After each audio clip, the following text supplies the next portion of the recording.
The assassin from the stars. The night was quiet. Too quiet. Rex sat alone in his outpost, a small human station on the edge of the alien moon, Velkarnine. Outside, the wind howled. Dust blew across the rocky ground. The sky was dark and full of stars. Nothing had moved in days. Rex didn't mind. He liked silence. After years of war, silence felt like peace. He poured himself a hot drink and leaned back in the old chair. His armor was beside him. His weapon rested near the door. He thought he was safe. He was wrong. A soft sound came from the roof. Just a faint tap. Rex froze. He put down his drink. The sound came again. Then something heavy dropped behind the outpost. A shadow moved fast across the wall. Rex grabbed his weapon. He stepped outside, slow and quiet. The cold air hit his face. His eyes scanned the darkness. Nothing. Only the wind and dust. Then, without warning, she attacked. She dropped from the roof like a ghost, blades in both hands. Her armor was dark blue, almost black. Her eyes glowed. She was tall, fast, and deadly. She slashed at him with no sound, no mercy. Rex rolled back and fired. Missed. She moved like lightning. Her blade scratched his arm. Rex kicked her back and aimed. She vanished into the shadows. He ran behind a crate, breathing hard. His arm bled, but not deep. "Who are you?" he shouted. No answer, only silence. Then she appeared again, above him, jumping down. This time, Rex was ready. He dodged, hit her with the gun's handle, and tackled her. They both crashed to the ground. She hit hard, but didn't scream. Rex twisted her arm and kicked her weapon away. She hissed like an animal. She tried to reach for her other blade. Rex pressed his weapon to her neck. "Don't," he warned. She stopped. For a long moment, they stared at each other, human and alien, enemy and enemy. Rex could have killed her, one shot, easy. But he didn't. He looked into her eyes. She didn't look afraid. She looked proud, angry, and something else, hurt. He stood up and pulled out cuffs. "You're coming inside." She didn't move, so he grabbed her arm and pulled her in. Inside the outpost, Rex locked her arms behind her back and sat her down in a metal chair. He tied her legs too. She didn't fight. She just stared at him like a wolf in a trap. "What do you want?" Rex asked. Still, no answer. He looked at her armor. Strange symbols marked her chest plate, symbols he had never seen before. "Who sent you?" Silence. "You were trying to kill me," he said. "Why?" The alien woman looked at him coldly. Then she finally spoke, voice low and sharp. "You are a threat." "To who?" Rex asked. She didn't answer. Rex sighed and poured water into a metal cup. He placed it near her. "Drink." She kicked the cup away. Rex frowned. "I didn't kill you." "I could have." She met his eyes. "You should have." He stepped back, surprised. "I was trained for this," she said. "Kill the human, return to the stars. Simple." "But you failed," Rex said. She smiled. "For now." That night, Rex watched her from across the room. She sat in silence, head high, proud even in chains. Who was she? Why was she alone? Why him? He didn't sleep. He kept his weapon ready. But she didn't try to escape. She just waited. Before dawn, she spoke again. "You don't understand," she said. "They sent me to kill you, but if I don't return, they'll send more." "Let them come," Rex replied. She looked at him, eyes narrowing. "You think you're strong, but you have no idea what you're part of." Rex didn't answer. He just watched her. And he wondered, what was he really up against? Enemy in chains. The sun never rose on Velkarnine. The sky stayed dark, always painted in gray and deep violet. Rex stood at the edge of the outpost, staring at the horizon. Nothing moved. Nothing lived, just the wind howling between dead rocks. Inside, the assassin sat in silence. Her hands were still chained behind her back, legs tied to the chair. She hadn't spoken again since last night. Her sharp alien eyes watched every move Rek made. Cold, focused, but not afraid. Rek placed a tray of food in front of her, dried meat, water, and a protein bar. She didn't touch it. "You'll get hungry," Rek said. She looked away. "You're not a prisoner," he added. "I just don't want you stabbing me again." Still, no answer. Rek sat across from her, his own meal untouched. "You're lucky. Most soldiers would have shot you dead." "I'm not lucky," she said finally. "You're just weak." That made Rek raise an eyebrow. "Weak? I beat you." She smirked. "Only because I was ordered to take you alive. You weren't supposed to die." "Not yet." Rek leaned forward, eyes serious. "Then why try to cut my throat in the dark?" She didn't respond. Hours passed. Rek worked on repairing a broken drone while the assassin watched silently. Now and then, her eyes drifted to his tools, to the exits to his weapon holster. She was planning something. He could see it. Still, he didn't move her, didn't threaten her. He just kept talking. "Got a name?" he asked.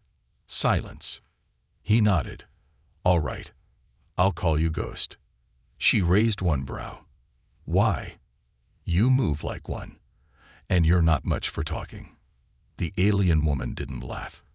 But she didn't argue either. Later that night, the power flickered. The lights dimmed. Rek cursed under his breath and went to the control panel. "Power core's dying again," he muttered. She watched him open the hatch and climb inside the small crawlspace. Alone. The perfect chance. She looked at her cuffs. Strong, but not perfect. With a twist of her wrist and a sharp jerk, one snapped loose. Her fingers bled, but she didn't flinch. She stood slowly, silently. No footsteps. She grabbed the chair leg, raised it high. She stepped toward the hatch and froze. Rek's voice echoed from inside the crawlspace. "You planning to kill me again?" She paused, then spoke calmly. "You knew. I saw you working the cuffs. Figured you'd make your move tonight." She stood still, weapon still in hand. "Then why let me try?" Rek's voice was quiet. "To see what you'd do." There was a long silence. Then she dropped the chair leg.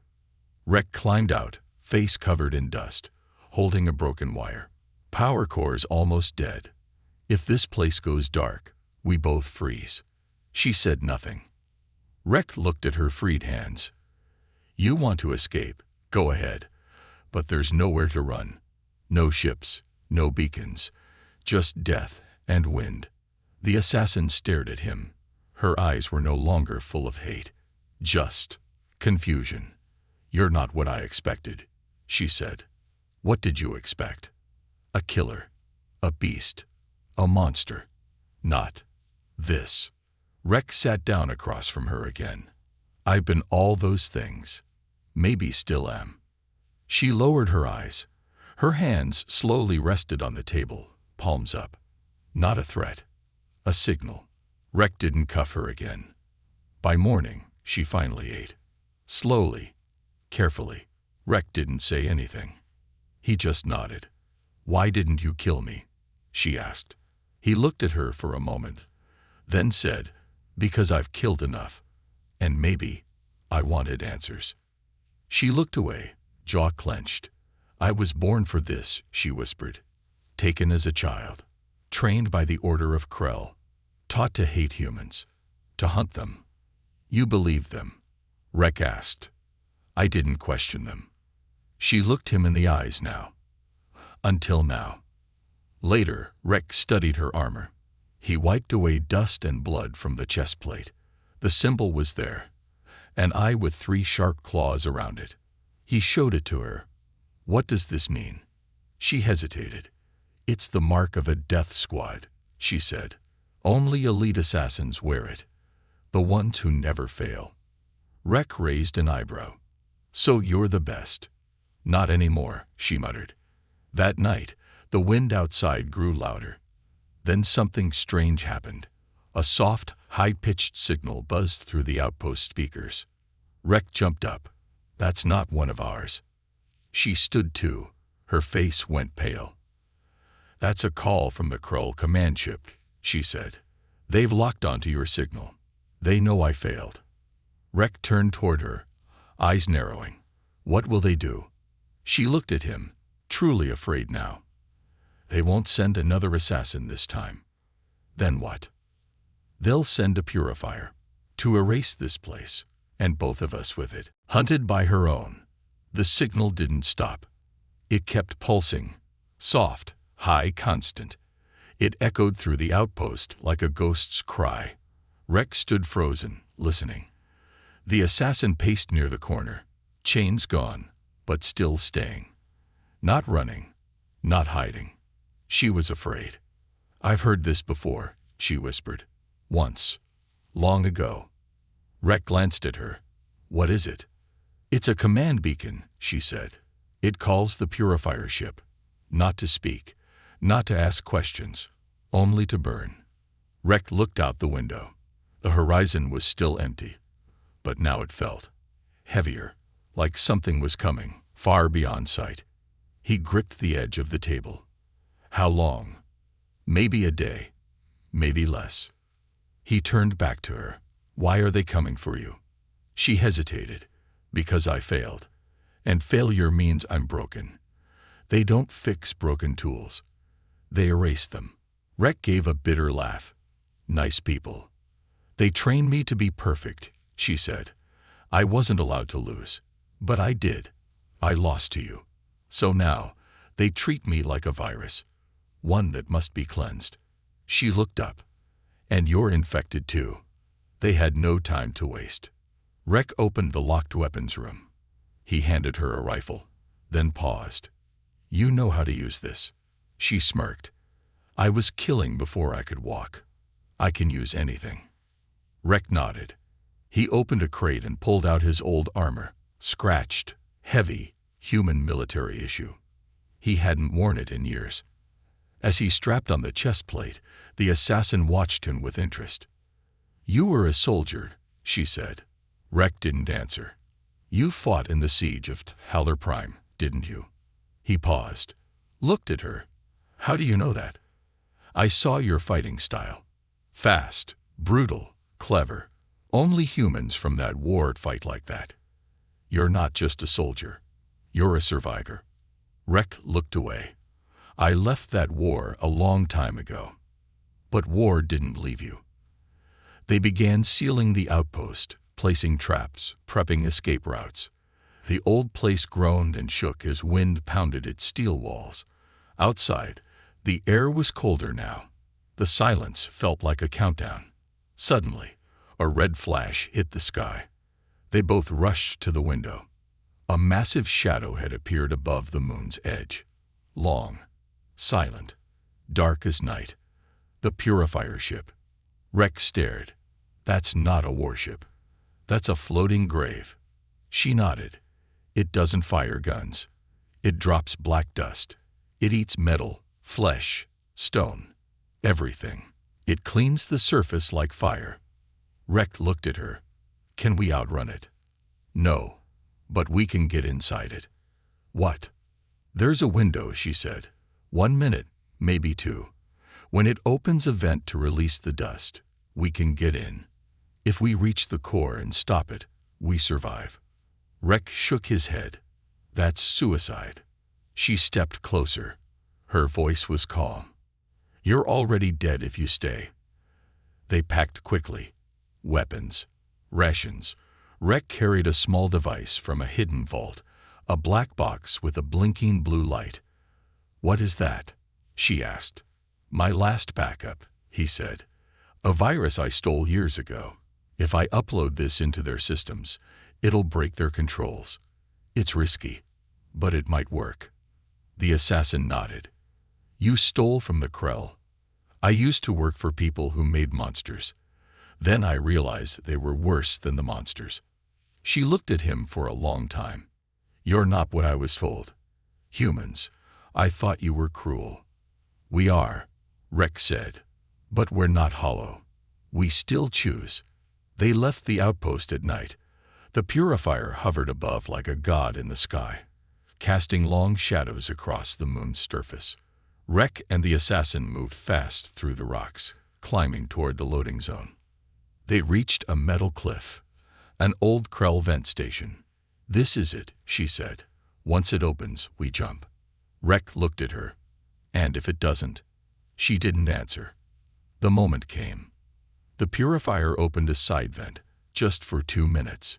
A blast of hot air roared out. Steam and dust flew like a storm. Rek grabbed the edge and jumped. The assassin followed. They slammed into metal, sliding down into a tunnel. Alarms began to ring. They were inside. The purifier's halls were wide and silver, lit by red lights. No guards. No crew. Only machines humming in the dark. They ran. Rek held the virus box tight. The assassin led the way, her memory guiding them through the twisted metal maze. Suddenly, movement. A silver drone shot out from the wall. It fired a blue beam. Rek ducked, rolled, returned fire. The assassin sliced it midair with her blade. More drones came. They fought back to back, breathing hard, dodging fire. Rek took a hit to the shoulder, burning pain. She pulled him behind cover, protected him. "You saved me," he muttered. She looked at him. "I owe you more than one life now." They reached the core, a giant glowing tower of light. Rek ran to the panel and opened the virus box. "Cover me," he shouted. She stood in front of him, firing at the drones as Rek typed fast. The system resisted. Alarms screamed. Sparks flew. Then, the screen went black. Silence. The virus worked. The purifier shuddered. Its lights flickered. The hum of destruction stopped. Outside, the dust clouds pulled back. The ship went still. Rek stood up, bleeding, exhausted, alive. The assassin turned to him, eyes wide. "You did it," she whispered. "No," Rek said. "We did it." She stepped forward, close now. Not enemy, not assassin, not threat, just a warrior. She dropped her weapon, lowered her head. "You saved my life," she said softly, "and you showed me a path I never knew." Then, slowly, she knelt, not in shame, but in honor. "I called you weak," she said. "I was wrong." She looked up. "I call you master now." His past was a weapon. The purifier ship lay dead in the sky. Its engines had stopped. Its weapons had gone silent. The black dust never fell. On the moon's surface, under the cold glow of alien stars, Rek and the assassin stood alone, survivors of something that should have killed them. She looked up at the sky, where the ship floated like a frozen god. "No one has ever stopped a purifier," she said softly. "Not even my people." Rek wiped blood from his cheek. "Well, now someone has." They didn't smile. They didn't celebrate. They just stood there, quiet, knowing the war wasn't over. They returned to the outpost, walking side by side. The assassin's posture had changed. She wasn't tense anymore. She wasn't watching for escape routes or weak spots. She walked with purpose. Calm. A soldier, yes, but no longer a tool. Inside the outpost, Rek collapsed into his chair. His body ached. His mind spun. She sat across from him and said, "You're not just a fighter. You're something else. Something trained. Something dangerous." Rek didn't reply. She leaned forward. "You used tactics I've only seen in ghost squads. Units that don't exist on paper." Still, Rek said nothing. She kept her eyes on him. "You were made to be a weapon, weren't you?" He closed his eyes. Then, slowly, he began to speak. "I was 13 when they found me," Rek said. "My colony was gone, burned during the border wars. I survived by hiding under a collapsed tower for 3 days. He opened his eyes. When they pulled me out, they didn't ask if I was okay. They asked if I could hold a gun. She stayed silent, listening. They trained me in a black site. No names, no rest, just missions. They taught me how to move without sound, how to kill without guilt, how to turn pain into power. He rubbed the scar on his hand. I became their favorite weapon. Fast, obedient, unstoppable. But one day, he said, they told me to kill a girl. He paused. She was just a messenger, barely 12. But they said she saw something she shouldn't have. I said no. The assassin frowned. What did they do? They sent another one of me, one of my own team.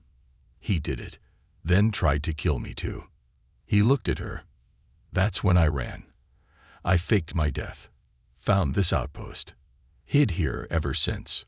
For a moment, the room was still. The assassin leaned back, eyes narrowed. You were used, just like me. He nodded. You and I were made to serve people who never saw us as human. She stood and walked to the window. The Order of Krell gave me numbers, not dreams. They said I was chosen.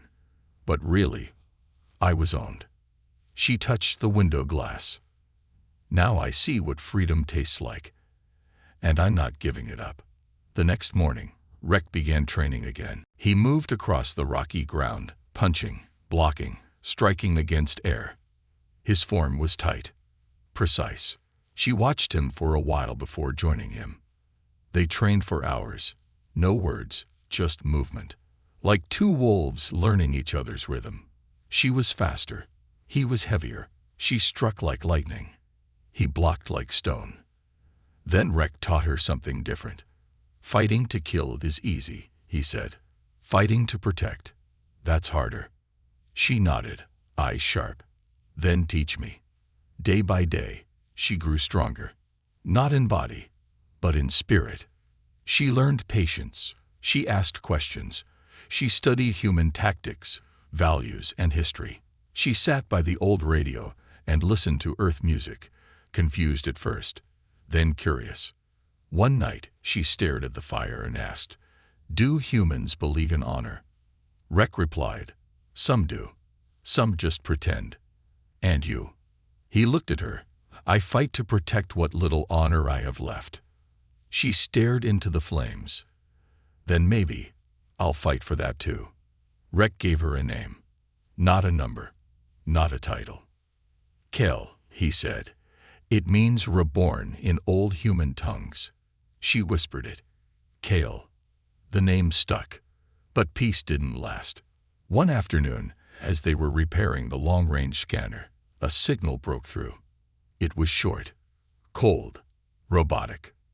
Final order co-environment. Unit 6A and CUGECT-9X R2B ERASET. Moon will be Kili and seed at dawn. Rex stared at the message. Cal's face went pale. They sent a second purifier, she said, but not just any. This one will burn the whole moon. No entry, no mercy. Rek turned to her. We need a ship. There's none left, she said. He shook his head. There's one. She blinked. Where? He pointed toward the eastern ridge. Old research station. It crashed during the war. There was a stealth pod inside. I helped bury it years ago. Kale nodded. Then we dig.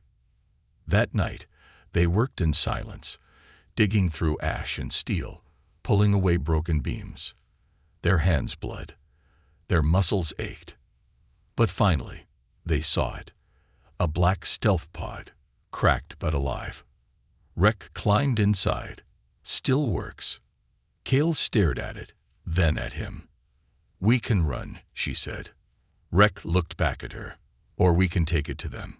Cal's eyes lit with fire. You mean, strike them first? Rek nodded. We reach the War Council, the Krell High Circle. We show them what they created, what we became, and we end this cycle. Kale stepped forward, slow and proud. She placed her hand on his chest. I follow you now. Not because I lost, but because I chose. Escape or fight. The wind screamed across Velkarnine like a dying animal. Dust curled in the air. The sky was darker than usual, and the cold bit harder. It wasn't the weather. It was the coming death. Rex stood atop the broken ridge, looking at the stars with narrowed eyes. Far above, like a second moon, the new purifier ship drifted into orbit, larger, heavier, and older than the last one. Its design wasn't sleek. It was brutal, like a hammer made of shadow. Kale climbed up beside him, her boots kicking stone. They're early, she said. They know we're still alive. Rek answered. And this time, they're not leaving a second chance. Behind them, the half-buried stealth pod hummed softly. Rek had repaired the engines, rerouted power, and hacked into its core. It was flight-ready. It could take them far away, somewhere safe. But neither of them moved toward it. Is it really escape? Kale asked. If we leave the war behind to hurt others? Rek didn't answer right away. He looked at the pod, then at the purifier, then at Kale. We can run, he said, or we can end it. For real. They stood inside the outpost one last time. Rex stared at the old metal walls that had once been his hiding place, the chair where he almost died, the room where Kale had once sat in chains. Kale ran her hand across the table. Strange, she said, how something can be a prison, and later, a home. Rex nodded, or both. She faced him. If we go back to the Krell High Circle, we don't return. You know that. Rek placed a black box on the table, his last data drive. I know, he said, but if we show them the truth, what they turned us into, maybe they'll tear their own machine apart. Kale stared at the box. You're not trying to win a war. No, Rek said. I'm trying to stop it from ever happening again. They launched the pod an hour before dawn. The purifier ship didn't react. It didn't see them. The pod flew low, silent, sliding through shadows and old radiation clouds. It cut through orbit like a needle through cloth. Inside, Kale sat beside Rek, her armor polished, her blade sharpened. You're different now, Rek said. I'm free now, she replied. And freedom makes people dangerous. They shared a quiet moment. Then the screen blinked red. A fleet, 5 Krell warships, surrounded the High Circle's mobile command station. It looked like a city in space, floating, alive, full of death. Kale leaned forward. That's where I was born. That place made me. Then let's return the favor, Rek muttered. They landed deep in the command station's underbelly, an old maintenance port Rek remembered from a mission long ago. He hacked the panel, opened the hatch, and they slipped inside. The air was thick. Lights flickered. Drones buzzed past without noticing them. Kale walked beside Rek like a shadow, silent, focused. He whispered, We reach the council chamber. We play the file. Let them see what they built. Kale added, And if they try to stop us. Rek showed her the trigger on his belt. Then we burn the ship from the core. She nodded. No fear, just readiness. They moved fast, through machine tunnels, through quiet labs where cloned assassins floated in green tanks. Kale paused once, her own face staring back at her from one of the pods. She stepped close. They never stopped, she whispered. They kept making me. Rek placed a hand on her shoulder. You broke the chain. They can't copy that. She stared at the clone for a moment longer, then walked away. At last, they'd reached the council chamber. 12 Krell leaders sat in tall silver chairs, eyes hidden behind smooth masks. At the center floated the High Voice, a machine being, part flesh, part code, its voice like thunder and ice. Rek stepped forward and threw the data drive to the floor. You wanted to erase us, he said. Now watch what you made. The chamber lights dimmed. The file played. Footage appeared. Kale as a child, taken from her home. Wreck as a boy, dragged from the rubble, both forced into blood and war. Screams, training, death. The leaders didn't move, but the silence cracked. The high voice spoke. This is not protocol. Kale stepped forward. It is the truth. You built killers. You made us tools. But tools can turn. She drew her blade, not to strike, but to make a point. I chose him. I call him master. Not because he owns me, but because he freed me. The room stirred. Whispers. Doubt. Then, resistance. A general stood. They are threats. They must be deleted. Kale turned to Wreck. Now, she asked. Wreck looked at her. One more chance. He raised his voice. End the program. Erase the assassins, or we crash this station into your fleet. The leaders hesitated, but the high voice turned cold. This council will not be ruled by weapons. Wreck pressed the trigger. Alarms screamed. The floor shook. Explosions tore through the lower decks. The virus Wreck had planted days ago activated, breaking systems apart. Drones went blind. Shields dropped. The council chamber erupted in chaos. Kale grabbed Wreck's arm. Time to go. They ran. Through smoke, through fire, through collapsing steel and sparking wires. The whole station was falling. Wreck barely made it to the emergency bay. Kale slammed the pod doors shut. They launched just as the chamber exploded behind them. From orbit, they watched the great station burn. The purifier ship, now leaderless, drifted without command. The other warships broke formation. Confused. Scattered. The machine had lost its head. Inside the pod, Wreck sat breathing hard. Kale knelt in front of him, eyes shining. Not with tears, but with something close to pride. You did it, she said. No, he replied. We did. She took his hand. You gave me a name, a purpose, a path, and I gave you what I could. He looked at her. You gave me hope. She smiled, just a little. I followed you to war. I'll follow you to peace. Wreck nodded. Then let's build one. The trial of fire. The stars burned above them, but the fire was rising behind. Wreck and Kale had escaped the collapsing Krull station, but peace didn't follow. Pieces of the station still floated, broken but not dead. The high voice had fallen, but its code had not.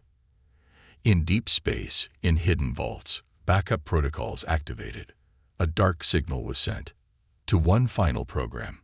To the one machine that had never failed. Far away, in a forgotten facility under the crust of a dead world, a vault opened. Inside stood a massive figure, 7 feet tall, forged of alloy and nerve flesh. Not living, not dead, something between. Designation, Protocol X-01. Status, awakened. Mission, eliminate subjects Wreck and Kale. Timer, active. It opened its eyes. Wreck sat inside the stealth pod, bandaging his arm. The burns from the station explosion were deep, but not fatal. Kale stood at the control panel. Her face was tense. There's another signal, she said quietly. Wreck looked up. Another purifier. No, she said. Something worse. She turned the screen. A pulse. Deep. Repeating. Traced to an old war facility on planet Kras 3. Human territory once. Now abandoned. Wreck recognized it. That was one of the black labs, he whispered, where they made monsters. Kale glanced at him. Including you. He nodded slowly. And now something's waking up there. Something hunting us. They landed on Kras 3 the next day. The planet was cold. The skies were burnt orange. Smoke still rose from the ruins of old battles. Skeletons of machines lay across the ground like fallen titans. The facility was a crater in the earth, metal doors, sealed for years, until now. They stepped inside. The halls were lined with shattered glass, broken tanks, and symbols of long-dead war programs. Kale moved quietly, blade in hand. Rek walked slower here, haunted by memory. "This place made you?" she asked softly. Rek touched a wall, fingers trembling. "This place broke me." He looked down. "I was trained in that room. Electroshocks, neural splicing, voice commands that made my hands move before my mind could stop them." Kale stared at him. "You fought it," she said. "You broke your chains." "Only after I broke a lot of others first," Rek whispered. Deeper inside, the air grew hot. Lights flickered red. Then, a massive door slid open with a hiss. And there it stood, X-01, tall as two men, armor fused with bone. Its face was a metal plate, shaped like a skull. Its voice came in a whisper and thunder at once. "Subject Rek, Subject Kale, you are out of order. You will be erased." Kale stepped forward. "You're a machine, built to obey." "I obey the final law," X-01 replied. "Kill the traitors. Purge the broken." Its arms split open, revealing dual blades that glowed white-hot. Rek stood beside Kale. "No talking this time," he said. "Just survive." The trial of fire began. X-01 moved faster than any living thing. It struck like a storm, cutting through walls and stone. Rek rolled to the side, firing rounds that sparked off its armor. Kale leaped over it, blade flashing, trying to cut its back. No effect. It was too strong. It grabbed Rek and slammed him into a pillar. Kale sliced at its arm, drawing a thin line of dark fluid. X-01 spun and threw her across the room. Pain seared through both of them. But they got up. Again. And again. Rek pulled out his last EMP grenade and threw it under X-01. It exploded with a crackle of light. The machine froze for 5 seconds. "Now," Rek shouted. Kale jumped. She stabbed into the back of its neck, digging into a port. Sparks flew. X-01 screamed like metal being torn apart. But it didn't fall. It turned, grabbed her, and slammed her into the ground. Hard. Rek ran to her side. She coughed blood, barely breathing. "No," Rek whispered. "Not like this." He stood, arms shaking, and faced the machine. X-01 raised its blade. Then Rek did something Kale had never seen. He shouted a code, a string of human military numbers. X-01 stopped. "Command override," Rek growled. "Code Delta 9 Shadow 4. The machine trembled. "Invalid." "Command." "Conflicting." Rek shouted louder. "Stand down." X-01 staggered. "You who are one of us," it said. "No," Rek said. "I'm what you couldn't control." He ran forward and drove a spike, an old neural breaker, into its chest. Electricity poured out. X-01 screamed. And then, silence. The great machine fell.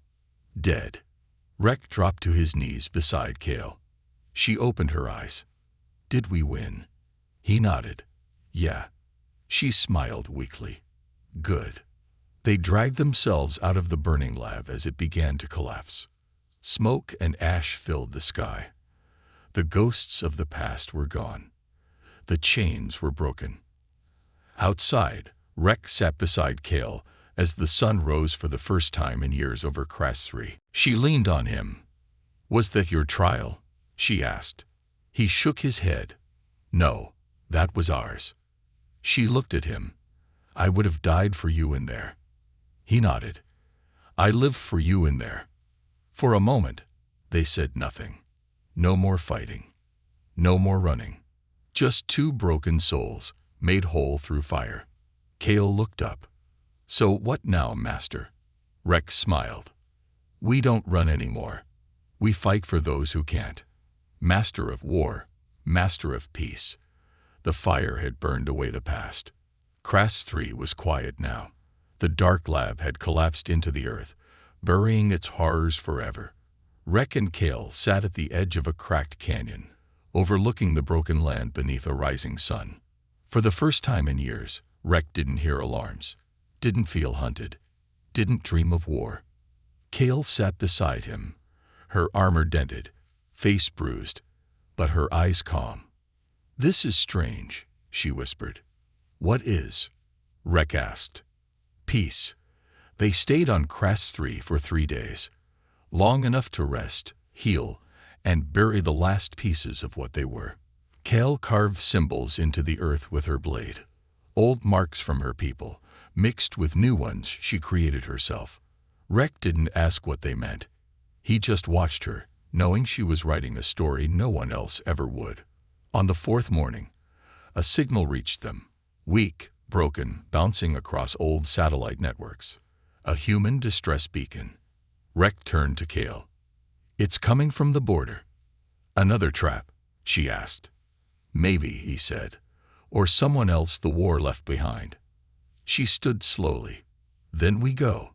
They took the stealth pod and followed the signal, jumping through worn-out slip gates and damaged space lanes. What they found was not an ambush, not a military base. It was a refugee fleet, old civilian ships drifting near the edge of human territory. Starved, low on power, full of scared people. Rek docked the pod. The doors opened, and silence met them. Hundreds of eyes turned to see two strangers. One human, armored like a ghost from the past, and one alien, once feared, now calm. A woman stepped forward, thin, tired, holding a small child. "Are you here to help?" she asked. Rek nodded. "Yes," he said. Kale helped repair life support. Rek restored the solar panels. The people never asked where they came from, but they whispered. Stories grew. The human who broke the purifier. The alien who knelt, not in defeat, but in choice. The warriors who didn't conquer. They protected. One night, a boy asked Kale a question. "Are you his soldier?" She thought for a moment, then replied, "No, I am his blade, and he is my reason." The fleet was too weak to travel alone, too easy to destroy, so Rek made a decision. He reached out, across old human networks, across alien satellites. He sent a message, not a threat, not a warning, a story. He uploaded the files, the ones from the purifier, the assassins, the black labs, everything they had exposed. He added his voice.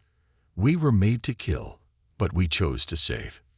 You fear each other because you only see the weapon, not the one forced to hold it. This is not surrender. This is not revenge. This is the first seed of peace." The message spread like wildfire, first to humans, then to alien colonies, then deeper to planets that had long forgotten what truth sounded like. It didn't change the galaxy overnight, but it shook something. The assassin program was shut down. The Purifier project was banned. Even the Krell High Circle began to fracture, their power leaking from inside as younger minds began to ask, why? Months passed. Rek and Kale built a new home, on a neutral station floating between the stars. No flag, no army, just a beacon, safe harbor. No chains, no masters, only choice. People came, humans broken by war, aliens who wanted freedom, even ex-soldiers, once enemies, now seeking something else. Kale trained them, not to kill, but to survive, to protect, to think. She wore no mask, no rank, but everyone still called her general, except Rek. To him, she was just Kale. One night, as they watched new arrivals docking at the station, Rek turned to her. "You once called me master." Kale smiled softly. "I did. Do you still believe that?" She thought for a moment, then shook her head. "No." He nodded slowly. "But," she added, "because I believe we've both become something more." Together, they walked into the training hall, where young fighters waited. Humans and aliens, side by side. Kale looked at them and said, "You were not born for war. But if war comes, you must protect each other, not because of blood, but because of choice." Rex stepped beside her. "You will not follow me," he said. "You will walk with me. And one day, you will walk ahead." Outside the station, far above, a small child stood at the viewing deck, staring into space. He saw two stars moving across the void. One red, one white, dancing close, unbreakable. "Who are they?" he asked. A woman beside him smiled. "Some say they were enemies," she said. "Others say they were weapons. But I say, they are what happens when war creates fire, and fire creates light." Far beyond, in the dark edge of the galaxy, one final beacon flashed in a hidden Krell chamber. Subject Rek, uncontained. Subject Kale, active. Status, unknown. A figure in the dark watched the screen, then turned it off. "Let them have their peace," it said. "For now."